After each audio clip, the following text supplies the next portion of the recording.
Hello, family. We are live broadcasting to you. Oh my God, I'm so excited.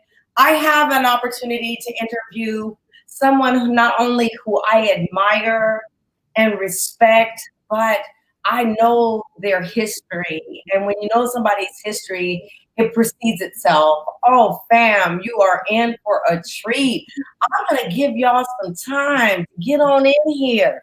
Come on in, have a conversation, sit down with us, grab your favorite beverage. I don't care. It could be coffee, tea, wine. I'm not really a Kool-Aid, whatever it is that you like, grab that. But while you're grabbing, I need you to grab a notepad. I need you to grab a pen because it's important that you take notes with the learning and the education that you are about to receive.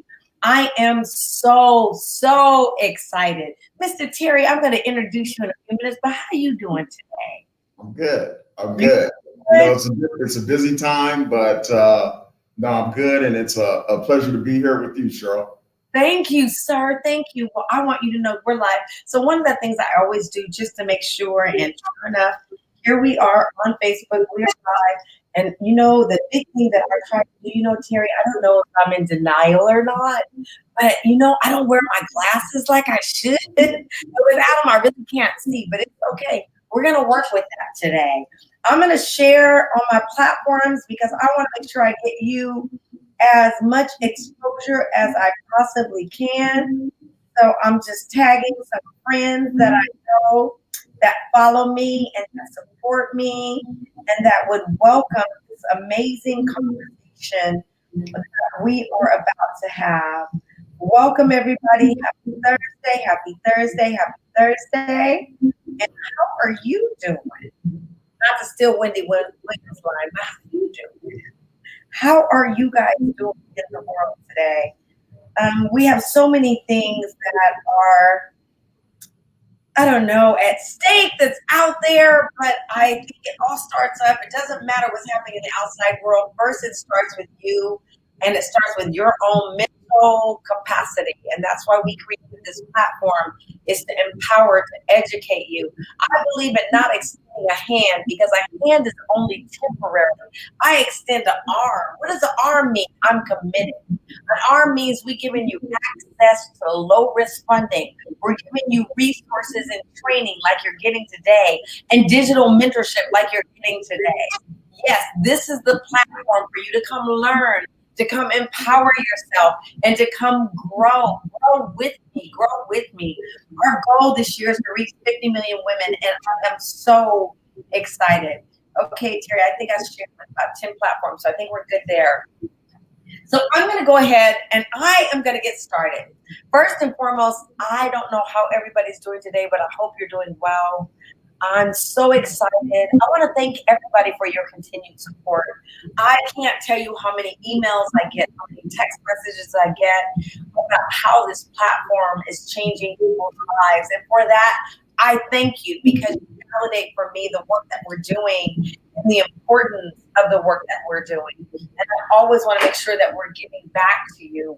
We're definitely doing the things that we do. So please continue to share. Continue to tell me how I can get better, how I can streamline this to even give you more information that's important to you. So with that being said, I'm going to go ahead and get started. My name is Cheryl Grant, and welcome to the Fit Live Show. We are here to highlight the real journeys and triumphs of individuals, professionals, and entrepreneurs around the globe. Getting fit is more than just a physical process. It's a roadmap for getting into mental shape, developing the faith, intuition, and tenacity necessary to propel you towards your own success, not only in business, but in life. So for that, I have to ask you the question, are you ready to throw down? Yes, we are. No, I asked you the question, are you ready to get fit? Are you ready to get fit? Fit stands again for faith, intuition, and tenacity. Faith is your ability to believe in the unseen. Your intuition, you know how to trust it. Tenacity, and having the willpower to go get it done. Well, I'm about to bring to you a friend, a confidant. I already started off, somebody who I've been knowing for a long time that's here to share with you some amazing strategies, Terry Wiley is the Assistant District Attorney for Alameda County. And today we are here to share with you not only his journey, but also his journey of being, a native of California, a graduate of University of California, but also Terry is committed to our community and truly committed to making a difference. And we want to know that. So I'm going to read a little bit about his bio because I want you to get some of his accomplishments, and then I'm going to continue to tell you from my own personal experience. And this isn't a 5 years, this isn't a 10 years, this isn't a 20 years. Dating us, Terry, I'm dating us. Right? This isn't a 30 years. I've been knowing Terry most of my life. I mean, I'm to my pre-education high school years. We go back, Santa Teresa forever, Santa Teresa for life. We go way back, not only as friends, but as families. Our families have intertwined in many ways more than one. But let me tell you a little bit about the gentleman that you're about to hear from tonight. Let me give you a little bit of background about Terry. Terry is Assistant District Attorney and the number 3 ranking prosecutor in the Alameda County District Office, located in Oakland, California. Mr. Wiley is a strong advocate for criminal justice reform and fighting inequalities in the adult and juvenile justice system. Mr. Wiley has vast criminal law experience, having served in most assignments in the district attorney's office. He is highly skilled trial attorney. Mr. Wiley has a reputation for standing steadfast for justice regardless of the person committing the crime, as he showed in the case against the local police officer who called themselves the Riders. Mr. Wiley sought justice for the individuals who fell prey to the 3 rogue police officers. Mr. Wiley faced this challenge despite its unpopularity and ramifications in his long-term career. Mr. Wiley has been featured on several shows on the ID channel, on the Discovery Channel, featuring several of his interesting murder cases. Talent and skills were recognized, and he was promoted to Assistant District Attorney. I want to say to you that all those accomplishments mean everything. But let me tell you about the man of Mr. Terry Wiley. I know him to fight. And as I just indicated, he fights for the right and the justice for all. And I have nothing but admiration and respect for him because I've watched him over the years and I know the integrity behind him. I know his heart and I know his commitment to the community. And for that alone and how he stands up for his own family as a father, as a brother, as an uncle is beyond measure. And it truly is my honor, Mr. Terry Wiley, to have you on my platform. So wherever you are, raise your cup up, raise your coffee cup, whatever you got, and let's give this gentleman a round of applause. Welcome, Mr. Wiley. Thank you, Cheryl. Welcome. So I know you are attorney and everything, and I know you got to keep things a certain way, but we're going to shift some things, Mr. Wiley. Right.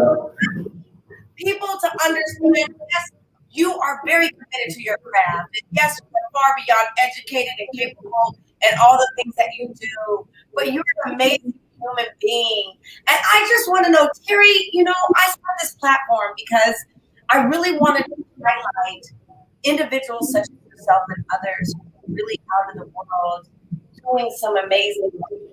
I'm getting a little feedback, so I'm going to, if you have a phone, Terry, make sure your phone is on the computer because sometimes it gives some weird feedback.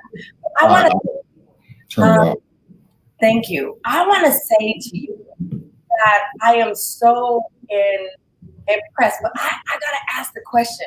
This platform is about helping others overcome obstacles. This platform is about how do we rewrite the narrative. I don't want to tell the whole story. We all know it.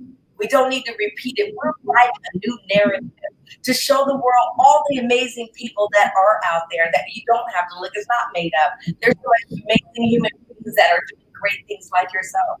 But Terry, what are you passionate about? Cheryl, I've always been very, very passionate about the law. It's funny because, there's a friend of mine who grew up out in the same area where we grew up. And I remember I was 14 and she went to a competing high school, and I ran into her one day and we're talking, and she said, so what is it what do you want to do when when you grow up? And I said, I want to be an attorney. And to move the story forward a little bit, I ran into her probably 20 years later. I was a district attorney in Alameda County, and I ran into her, and she reminded me. She said, I remember when we were 14 and you told me you wanted to be an attorney. And I look at you today and I'm just so amazed that you stuck to your goal, and became what you said you were going to become. So if there's one thing I'm passionate about, is I'm passionate about the law, because even as early as 14, I saw that the people that had the biggest impression upon me when I was growing up, you would think that because I played sports, that it was athletes. That really wasn't the case. The people that had probably the biggest impression on me really were two people. One, Martin Luther King Jr., because I was at an age where, a lot of the changes that were occurring in the country in terms of the civil rights movement were happening. And, the one person that you saw on TV almost on a nightly basis was Martin Luther King. But what at a young age, what really captured me about him was his oratory skills. And then it was only later that I started really listening to what he was saying. And then the other person was Thurgood Marshall. There were just things that Thurgood Marshall was doing as an attorney that were reaching all of us. It was impacting all of us. Arguing Brown versus the Board of Education and learning about that in school, and realizing that part of the class, the makeup of this integrated class that I was in, was a direct result of the work that Thurgood Marshall had done in trying to improve the circumstances for African Americans in America. So, those were the things that really captured me when I was growing up. And so I thought that my skill set, even at that age, was consistent with being an attorney. So that was something that I was passionate about, and I was determined to accomplish that goal. Oh my God, I love hearing that story, and especially those who were role models for you as you set out on your journey that you looked up to. But the Terry Wiley, I know you've always been an achiever. I mean, even in high school, Terry has a twin brother, Jerry Wiley. I mean, you guys were the straight A students. You guys were the athletes of the school. You guys always overachieved. I mean, that's just, it was. And you set the standard for the rest of us, like to rally behind. And you made sure that me, along with your niece, that you kept us in line, and that we were also on alignment to achieve our goals. But one of the things, Terry, that I know to be true, I don't care, even if you have the role models, that there are obstacles that you had to overcome in order to be where you are. I know you are a Cal Berkeley graduate. My son is a Cal Berkeley graduate. Go Bears, go Bears. I'm all for Cal Berkeley. But in that, when you made that, can you share with people? Because Terry, sometimes people see you as an attorney and see your successful track record and hear what I've shared with them as far as all the things that you've done. But I know a lot of aspiring attorneys and some young girls that I am mentoring that hope and seek to one day be where you are. I want to know what you had to overcome. I love the great stuff, but anything you could share that can add some insight to somebody else's struggle so that they can make it real and tangible about what you've had to overcome. And it doesn't, I'm sure you have a lot of stories you could share, but just one that kind of comes up to mind. Yeah. What you did to overcome, because here's the thing this platform is about here. It's about helping people to understand that it is their mental state of mind that stops them, not the world, not all the stories we hear, systemic racism, all that. It's true. We know it's there.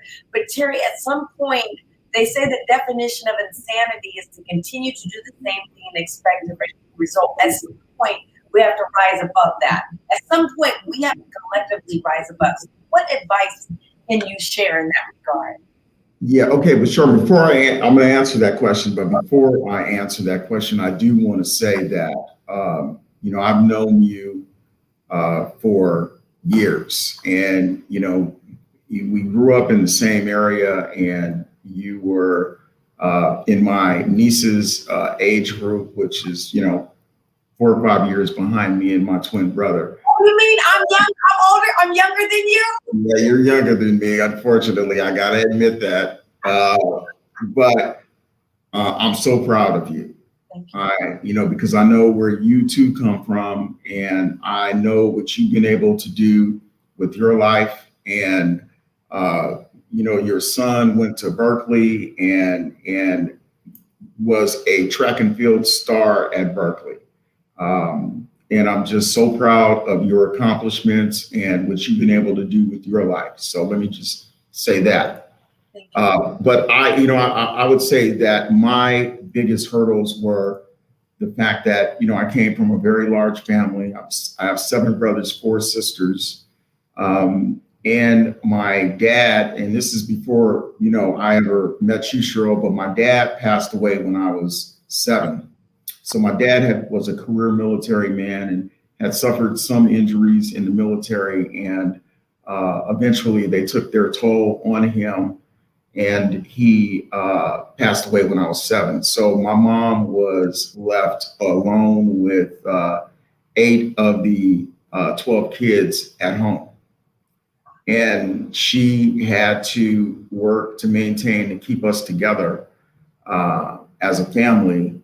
But the thing that she gave me and my brothers and sisters was that she was very upfront, and the message that I consistently received from her, and Cheryl, you know my mother. Yes, I do. My heart. She's my heart. And she would stress that the importance of education, and that we did not come from money, and that we would have to make our way in this world by educating ourselves, and that was the way to do it, and that there was no money. So we would have to find a way to make our way through college and make something of ourselves. And when you have a family that is that large, not everyone is going to be successful. And so some of my older brothers were not as successful as me and my twin brother. But, I also had the benefit of brothers that cared about me and my twin brother. And I'll just tell you a quick story. I was in the 5th grade, and I was at the elementary school playground in East San Jose. And I was in the middle of a fight with a kid. We were playing basketball. I thought he fouled me too hard. I pushed him. Next thing you know, me and him are fighting. All the kids are surrounding us. And my older brother, Frank, had just hopped the fence because he was coming home from school, and he looks and sees the crowd. And so as he's walking by, he looks in the middle of the crowd, and he sees that I'm in the middle of the crowd fighting with this other kid. So I look up and I see my older brother, and I'm like, oh, great. Here's my brother, Frank. Now I'm really going to get this kid, right? So he looked and saw me, and he grabbed me by the back of my shirt, pulled me out of the crowd and kicked me in the butt. Okay, so I turned towards him and said, like, why are you kicking me in the butt? Every time I would turn, he'd kick me in the butt. And he kicked me in the butt all the way home until I finally realized that I needed to just walk home and not turn around or he was going to kick me in the butt again. And when we got home, he said, I never want to catch you in the middle of a fight where people are cheering because you're better than that. Now, that was a message that I received from my older brother. And like I said, I was in the 5th grade. Wow. So some of my older brothers were not as successful as me and my twin brother, but they are great older brothers because, I lost my father, so they had to fill that role.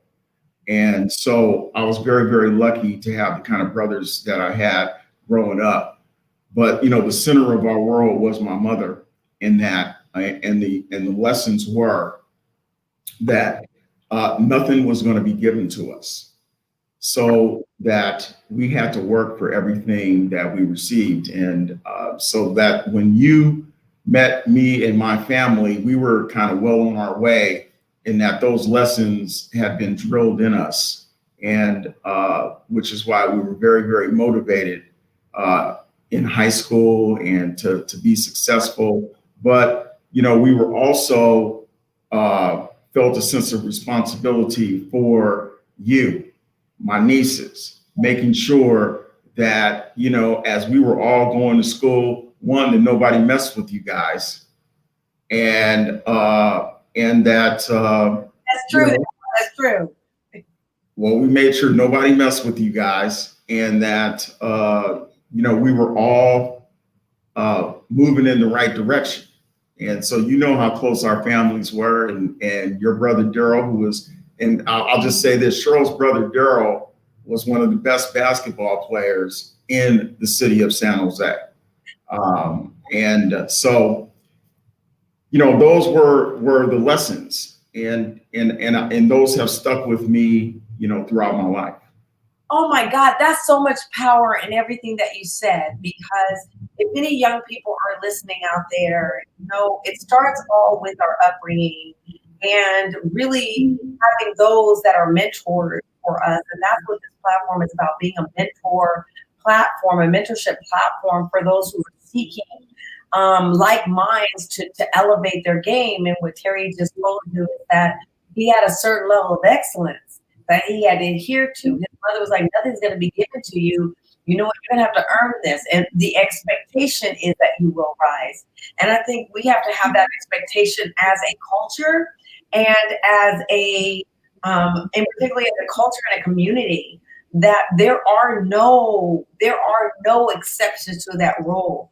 We are our best advocates, and our community is what supports us. And Terry, somebody else chimed in. There goes another Santa Teresa, my best friend's sister. And like when I tell you we were a tight-knit family, it really, Santa Teresa is an amazing community of amazing individuals that came out of that whole community. So I'm blessed to have had the honor to kind of take that trajectory with you. I would like to say, somebody asked a question, and I think it's really a great question. And it is, thanks, Terry. What advice can you give to our young brothers to be better men and fathers? And thank you for that question. And please, anybody that's listening, tag a friend, tag somebody. The one thing is, you don't get Terry's time. I'm not even trying to be funny. You don't even know what I did to get him on this platform. Yes, you have no idea. But the bottom line, and it's not because he didn't want to, it's because his bandwidth, he spread so thin trying to be amazing for this community that he supports. So when he's here, let's take advantage of the opportunity. Tag a friend, tag somebody. We should be a full house right now asking this amazing man that sits in our own backyard that is doing so much. How do we as a community rally behind him as well as each other to do and be better? So Terry asked a question, what advice can you give to our young brothers to be better men and better fathers? Terry, I think that's a great question for you, because you really are the epitome of all of this. You are amazing, strong, Black male. So please. Well, Cheryl, this is what I would say, that there's really no magic formula from the standpoint of what we can do for our young men. I know that in my own personal life, I've had my own personal tragedies with my own son, and this was a situation where he had some mental health challenges that impacted his life, and so there's no magic formula. But what I have always tried to do is try to be a role model, and with kids, they will watch what you do. You can tell them, you need to go educate yourself, you need to do this, or you need to do that. But at the end of the day, what they do is they watch you. They watch what you do. And if you tell them that they need to be successful, well, they'll watch and see if you get up every day to go try to be successful. And they'll watch how you operate. When my mother would get up, and this literally happened every morning, she would get up and yell at me and my brothers to get up every single day. And we were like, well, can't she just ask us to get up? Why does she have to come into the room and yell at us every morning to get up? But what she was bringing was her own determination that we get up and fight through that day to make it a successful day. And so I would say that, your sons and daughters are going to, you can't underestimate how much they are watching with everything that you do. So you have to talk to them, but you also have to show them. They also have to see you practice what you preach. I think that that's very important. And then I will say this, that anytime I get an opportunity to talk to young people, and this is Black, white, Asian, it doesn't matter who they are. When I get an opportunity to talk to them, I really stress to them that sit down and write down your goals. We generally will see something and we're like, okay, I want to be that. I want to be a race car driver. But they never really write it down. I always stress it. They really sit down, put it on paper so they can, and write it down, write down your goals. And I just think that you will remain a lot more focused on your goals when you write them down and really think about what it is you want to be. And I'll tell you a quick story. This is when we lived in East San Jose. Me and my twin brother we were in the 5th grade. We get home from school and my mother's in the kitchen and she goes, "You two, get in here," and calls us into the kitchen. And so we're looking at each other, okay, what did we do? What are we in trouble for? I haven't done anything. But it was her tone, right? Right. When we walk into the kitchen, she says, "Both of you sit down." So we sit down at the kitchen table and we're still just trying to figure out, what have we done? What are we in trouble for? And she says, "What do you want to do with your lives?" And so, and Cheryl, me and my brother are identical. So we're looking at each other and she yells at us, "Don't look at each other." I'm apart. I'm sorry, Terry, go on. She goes, "Don't look at each other. Answer my question. What do you want to do with your lives?" And so my twin brother was the first one to answer. He goes, "I don't know." And so she, all right, Jerry. She hits Jerry and so the message was, "You better give me an answer." Okay. And so I said, I want to be a lawyer. And I hadn't really even thought about it at that point because, really, it wasn't until I was 14 that was really what I had decided to do. But I did respond to her, "Okay, I want to be a lawyer." So she goes, "Okay, you can go." Because I had, I told her what I wanted to be. Dre was there for another half an hour thinking about what he wanted to be. And she wasn't going to let him up off the table until he told her something. And I still, to this day, I don't know what she told him. But, you know, and by the way, Jerry is very successful businessman. He's very, very successful in Silicon Valley. So, you know, that's not to say that he makes more money than I do. So I don't know. There you go. But sure, I'll tell you that story because those are the kinds of lessons that stay with you. Yes. And that, you know, it may not have meant anything in the long run, but the message that my mother was sending to us that I want you to be something. So just a parent taking the time to ask their child, hey, what do you want to be? What do you want to do? Right. See, you're sending the message to them that, you know, I want you to be something. I want you to make something of your life. And those are valuable lessons that a parent can give their child. But I want you to know something. Even you're absolutely right. Messaging is everything. You know, I don't know if anybody came up in the era where, you know, children were to be seen and not to be heard. And that there's certain ways that you acted around your family because you knew what you were supposed to do and what you weren't. And that's all. She had a strong hand. And I love mothers that have a strong hand. But you said something very valuable about sit down and write your goals down. And the thing I want to say to everybody, don't miss that. There's something magical about the pen. I believe in when you have a vision, the Bible says where there's no vision, the people perish. When you think about it, you speak it and you write it down, there's something magic. I can't even explain it that happens that transforms it into a reality. I believe in vision boards. Terry, I have them and I've manifested every dream that I have. Right now, my goal is to reach 50 million women. And somebody said to me, Cheryl, 50 million, how are you going to reach? And don't worry about the how. I have the vision. And I can't tell you the momentum I'm getting behind people coming to me, organizations saying, Cheryl, what can we do to support? So there's something very powerful. And I wrote it down. It's in writing. It's on my website. It's in everything I communicate because it's a real life goal. So I want to say to those that are listening, while you hear these things and they seem kind of like they're out there and you're like, well, how does that really apply? If you've never tried it, I really invite you to try it. Write it down. Be very, very mindful about what it is that you do. You know, it's so interesting to me, Terry. I'm on social media all the time.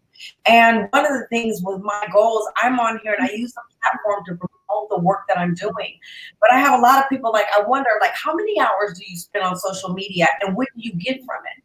Do you really monitor your time when you're on the platform? And I want to say to you, get some of your time back and make sure it's applying towards what you want in your life and your goal, no matter where you are. If you want to go back to school to be an attorney, it's never too late. I just want to say to you, if you decide that you want to go back to school to do anything, or you want to start a business, or you want to elevate your career, it starts with a vision. If you don't have a vision, how are you going to get there? So when Terry says, sit down and write your goals, don't take it as a, oh yeah, I heard that before. Well, if you heard it before, you might want to try it because it works. So Terry, I thank you for that. And in your journey, Terry, did you write down being an attorney? I've heard you say it a couple of different times. I've heard you say, you know, did you write it down? Let me tell you how it helped me, because I did write it down. And I went to Cal and I played football, and me and my twin brother had a lot of success in sports. And, you know, you go to these Division I schools and when you're playing football, the only thing that everybody around you is obsessed with is making it in the NFL. So, you know, you join in that, you know, you're putting in a lot of work and you have a goal of wanting to make it in the NFL. And in my particular case, so it you know, I had some knee injuries and it looks like that wasn't going to be what God had in store for me. And so you go through a period of, it's a huge letdown that, you know, you spent 4 years in school, you spent a lot of hours on the football field, and then when it doesn't really happen the way you want it to happen, it's a letdown. And I remember I was at home in my apartment, and I'm looking through one of my notebooks, and I opened the notebook, and it just happened to be a day that I was doodling in my notebook. And there in the notebook was, I want to be a lawyer. Again. Yes. Again. And I was like, okay, I know where my next, it reminded me that is really what my main goal had always been. And it just popped me right back into reality. And then the rest was history from there. I remember, Terry, honest to goodness, I remember that when you decided, I'm going to tell you, and you tell me about my point. I remember when you decided to go back to law school, and I came to visit you, and the place was totally transformed. But you used to live off of Shattuck. You used to live off of Shattuck. And it was a small apartment that you lived. I was on Alcatraz. How can you know a Shattuck and Alcatraz? I remember it's an enterprise there now, but I remember he said, I'm going back to law school. And I was like, okay. But Terry, you weren't playing. You weren't playing, and you made it happen. And you did it in an amazing way, and you had a pretty stellar career as I began to watch you. And I've watched the things that you've done. I would love for you to share, because the audience doesn't know everything, Terry, about you. And I remember that there was this case, and I mentioned a little bit about it, where you were on TV. I was like, after the TV, I'm like, I know that's Terry. But anyway, we won't go there. Terry, can you just tell the team, because that had to be a very transformative moment for you.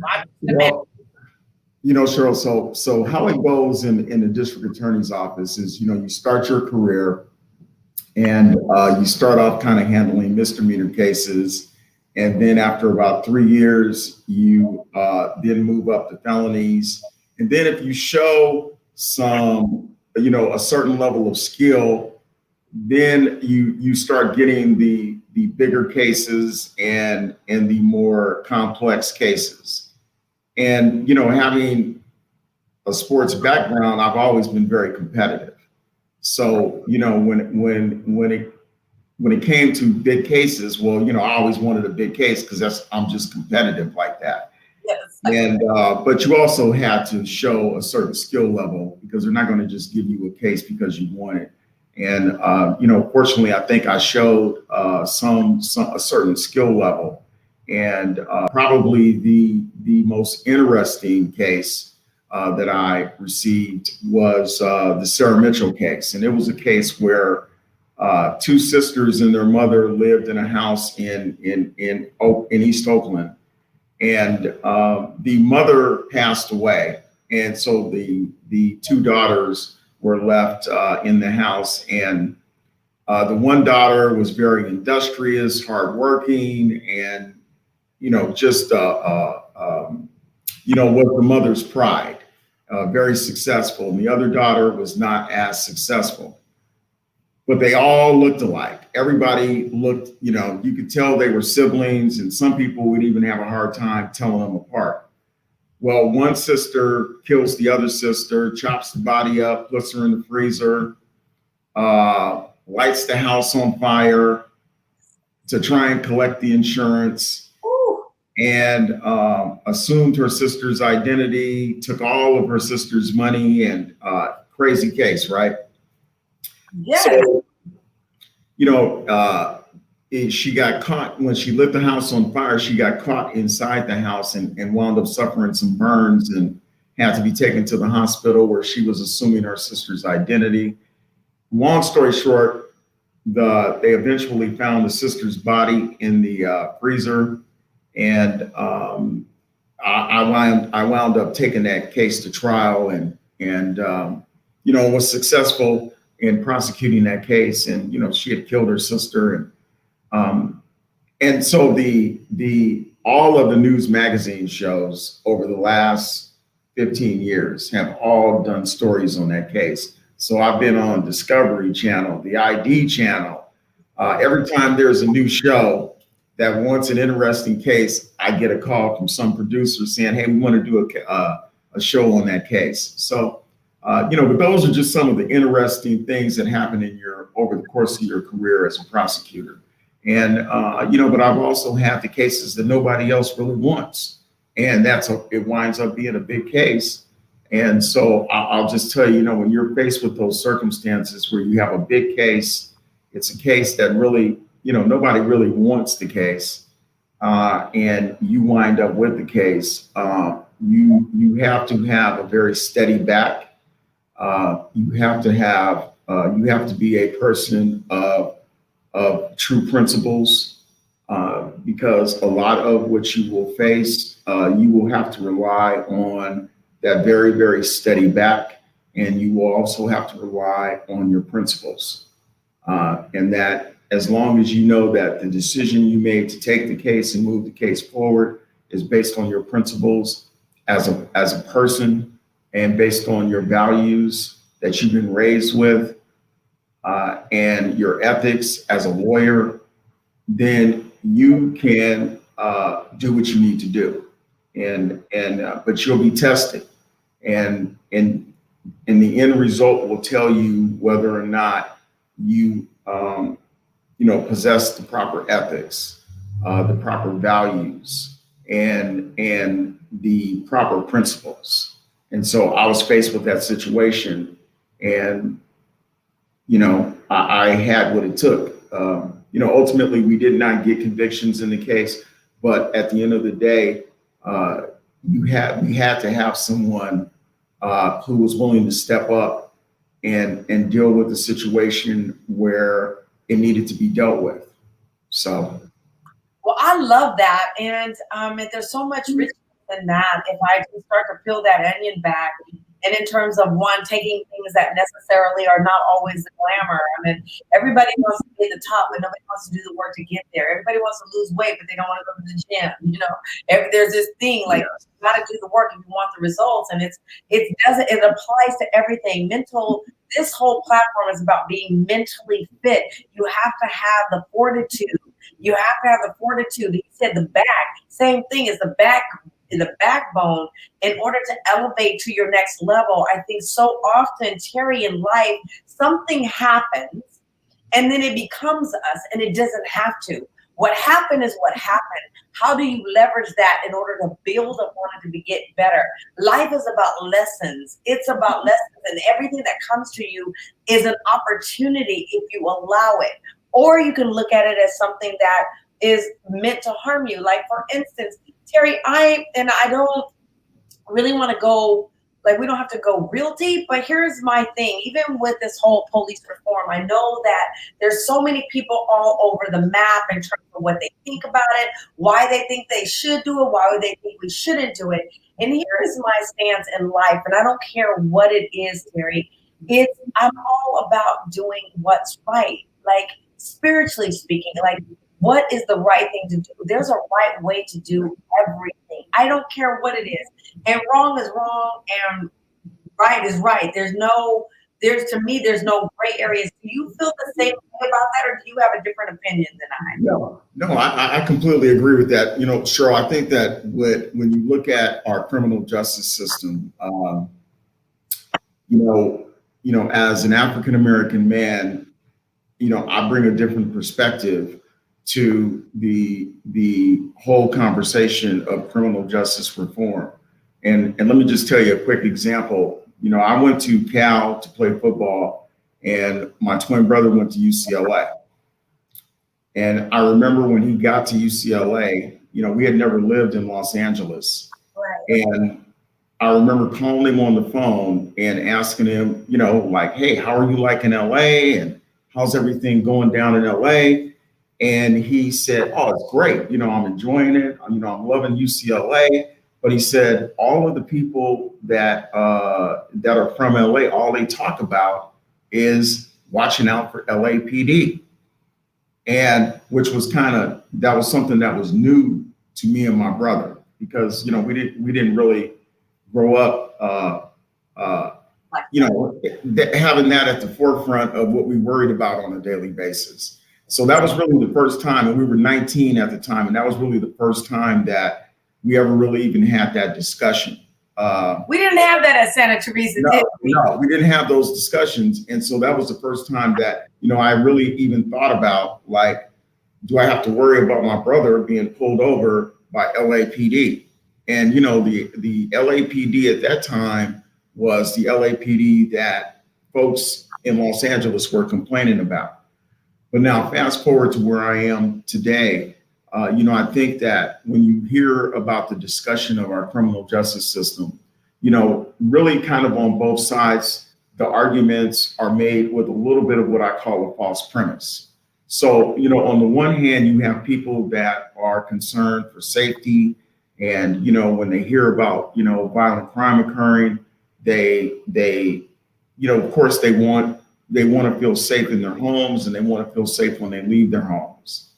And there's a little bit of a false premise that someone who wants to see change in the criminal justice system is not concerned with safety. And then on the side where people want to see defund the police and they want to see the whole system, just discombobulated, they have this false premise that the people who want to see feel safety don't understand that there needs to be change in the system. And I think that what you're really talking about is justice and peace. I think that those who want justice in the system also want safety. And I'll tell you, and let me give you a quick example of what I'm talking about. I was talking to a friend of mine who has a neighbor that lives in a very affluent area. And the neighbor had put up an iron gate. And so she's talking to the neighbor saying, man, why are you guys putting up this iron gate? And she says, because my 9-year-old daughter is just having a lot of concerns about her safety, based on everything they're seeing on TV and everything she reads every day. Kids today see a lot more on social media than we ever did. And so my response to her was, that's a shame, that the young girl has to feel that way. And I can understand, that you wanting your child to feel safe. But I said, there's also a 9-year-old girl who lives at 84th and International Boulevard, whose parent also wants her to feel safe, and who also is concerned about her safety when she goes outside her door. So that's simply because they want to see changes to the system. They also want their communities to be safe. And because this person who can afford to put an iron gate up, there is an acknowledgement that there needs to be some changes in the system, and that the system, there is still a lot of inequality in the system. And when it comes to that inequality and changing the system, much of it starts with district attorneys and police officers in bringing balance and equality to the system.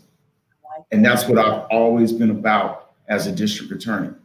Because, many of the times when I've been in courtrooms and I see the people that are coming out the side door, they look like me. And so therefore it is important that we have a system of justice that if you're wealthy, you shouldn't receive one system of justice versus if you're poor. It should be one justice system for everyone, and everybody should come to a system where they're treated fairly. Amen to that, Mr. Wiley. Amen to that. I absolutely love that. And when you talk about those systems, and I think you really have been a true advocate of this that I've watched too, that I absolutely adore about you. And this is not because you're my friend, not because you're family. Okay, all that counts, but let's just push that out the door. I also see you lead the Black Lawyers Association, where you're actually out there mentoring. I saw you put together mixers. I've seen you lead them in ways that if you want to create a team where you're mentoring these future lawyers that are coming up. And I love that, because I believe that we have a responsibility, Terry, for each one, teach one, everyone that rises. They say, and it was my good friend, Carol H. Williams, who said, when the elevator goes up, send it back down, pick somebody up along the way. And I've watched you do that. What's your philosophy about mentorship? Well, Cheryl, I think that you know, I mean, you know this doing what you do. You know, as African Americans, you know, we carry a little heavier burden than most other groups of people. And so, in that, when we're successful, then, you know, we owe it to our community and to our families to help pull others up and give others the same opportunities that we had. You know, when I was 9 years old, my mother took me and my twin brother to go sign up for, she was like, no, I got to take you guys and you got to go, you guys are going to go play football because I need something to take the energy out of you two. So she took us down to the Police Athletic League's football team and signed us up. Big. I guess she did. She said that. Okay, that's how we started playing football. She was like, oh no, I'm getting somebody to take some energy out of you two. Well, the team that we first signed up for had all African American coaches, and all of them worked at IBM. So they were all engineers that all worked at IBM. We had a all Black and Hispanic football team, and they were all educated, and they were also all very mean. I mean, these guys were mean, and if they heard you cursing, then they were all over you. But the thing that it taught me is by the time we got to the end of the season, I wanted to be just like them when I grew up. Like, those are the kind of men that I wanted to be like. And the lesson it taught both me and my brother was that, you know, you can impact other people's lives in a very positive way by giving back. And so, I mean, those are just, I feel like I am where I am today because I stand on others' shoulders. I stand on the shoulders of my mother, my brothers, but there's also the coaches that took the time and cared about us, that, you know, we stand on their shoulders. And so I've always felt a certain obligation to give back to the community.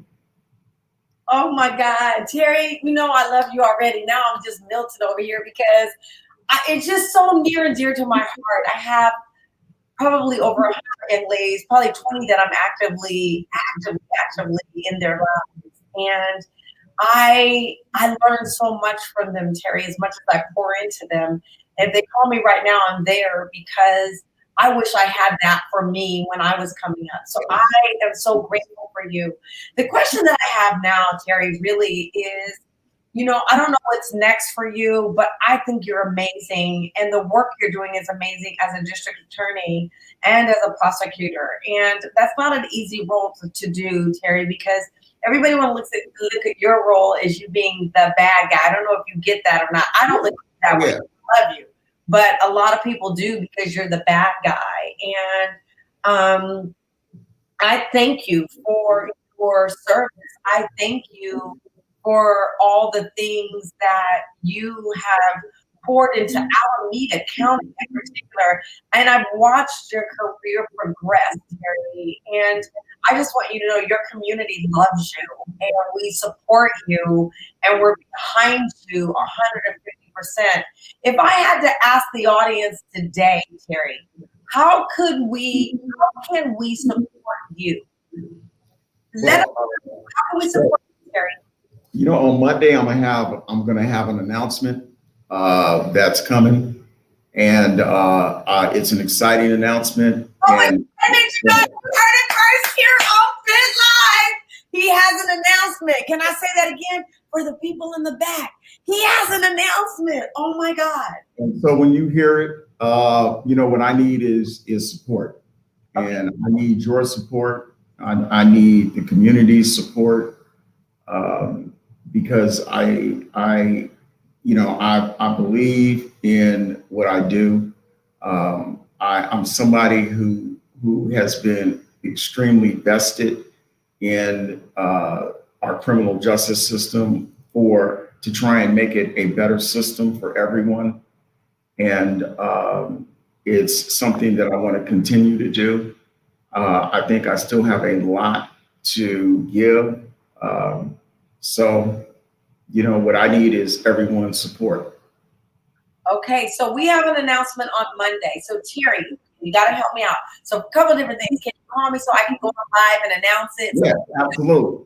That's number Absolutely. one. Number two is then come back and tell us what the specifics are. Because right now I'm vague. I don't know, but it sounds good, but I don't know. Just know that anything that I can do, you have my vote 100%. You have my vote 100%. Whatever it is. I don't know what it is, but whatever it is, you have my support. Let me put it that way. You have my support. So I love that. If people want to get a hold of you, Terry, is there an appropriate way to do that? You're a DA prosecutor. I don't know how that works. Well, Cheryl, look, I am someone who really believes in giving back and helping lead the way. And so, I'm in the Alameda County District Attorney's office. You can always call me if you want advice on, an interesting thing is in my career, about 4 years ago, I was put as head of our juvenile division. And, the juvenile division at that time was averaging probably about 250 to 300 kids a day in custody in Alameda County. And by the time I left, which was 3 years later, we were averaging about less than 80 in custody per day.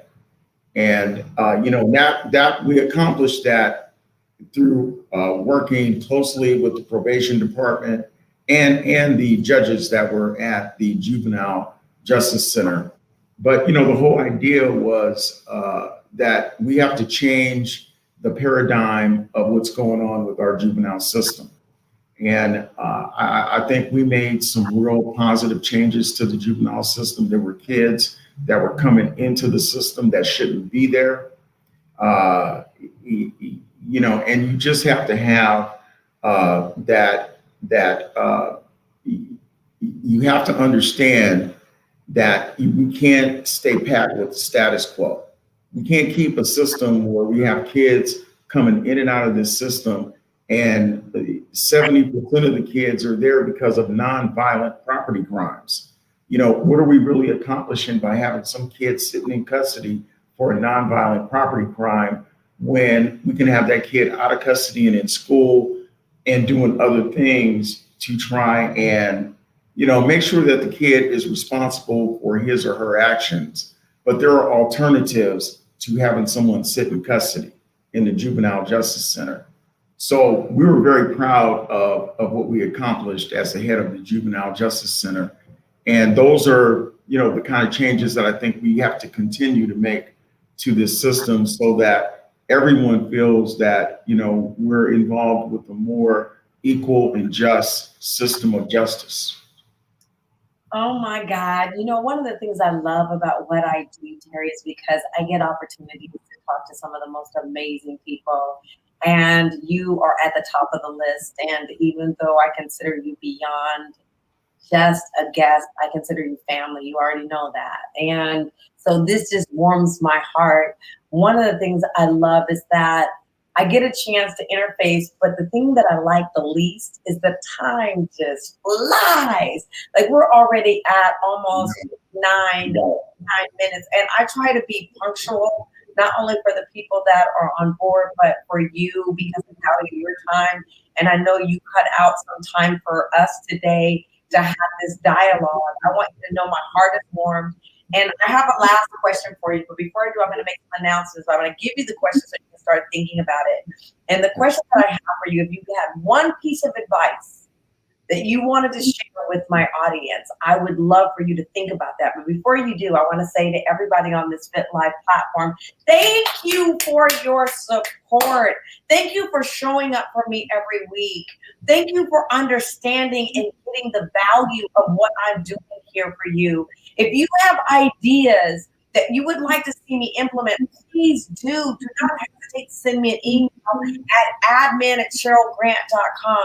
We are doing some phenomenal things, and can I tell you, it's only about to get better. You haven't even began to see what we have in store for you. It's really continuing to do the thing that I talked about, and that is I'm extending an honor to you.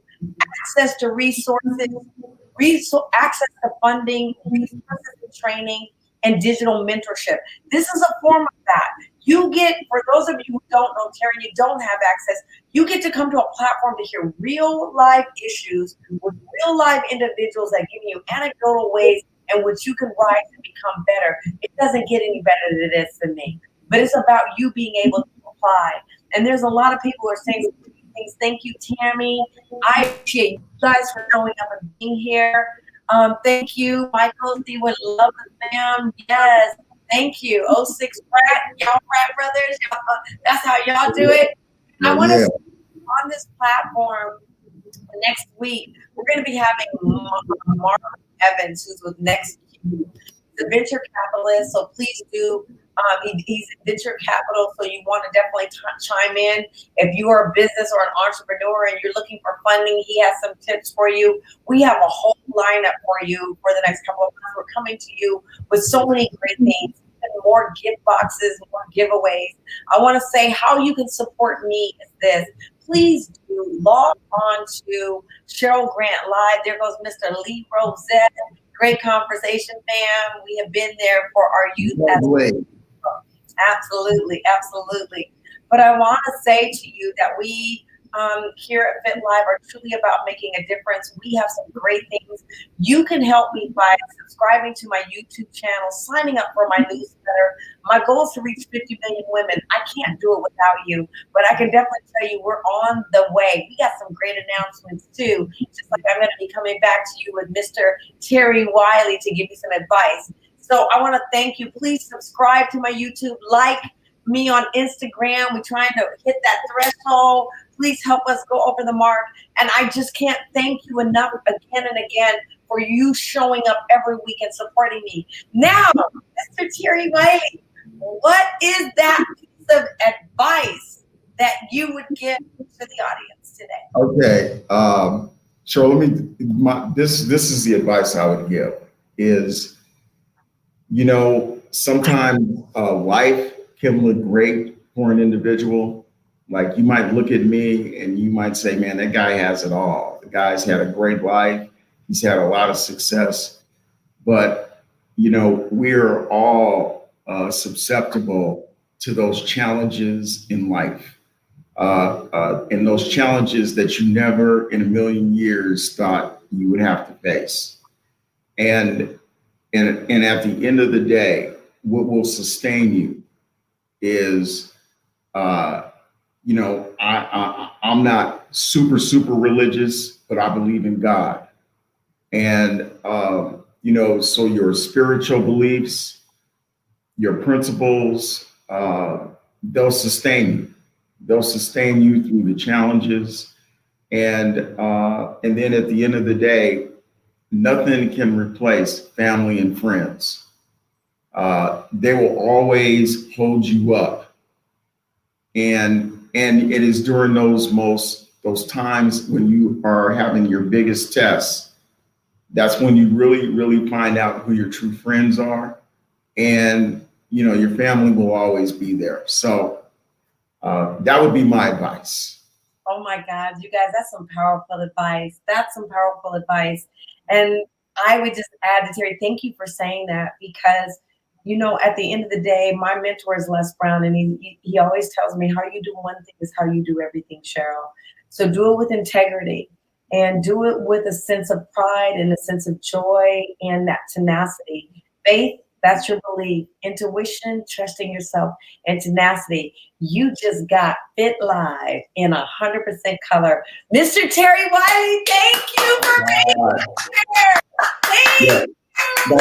This was a lot of fun, Cheryl. I really enjoyed it. Thank you, sir. And I can't wait for your announcement. Now you have me on pins and needles.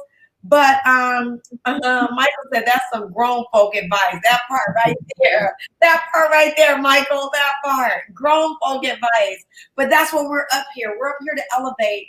And I want to say to you, he said the last thing that Terry said was about community, family and friends, and that's community. Community is the new currency.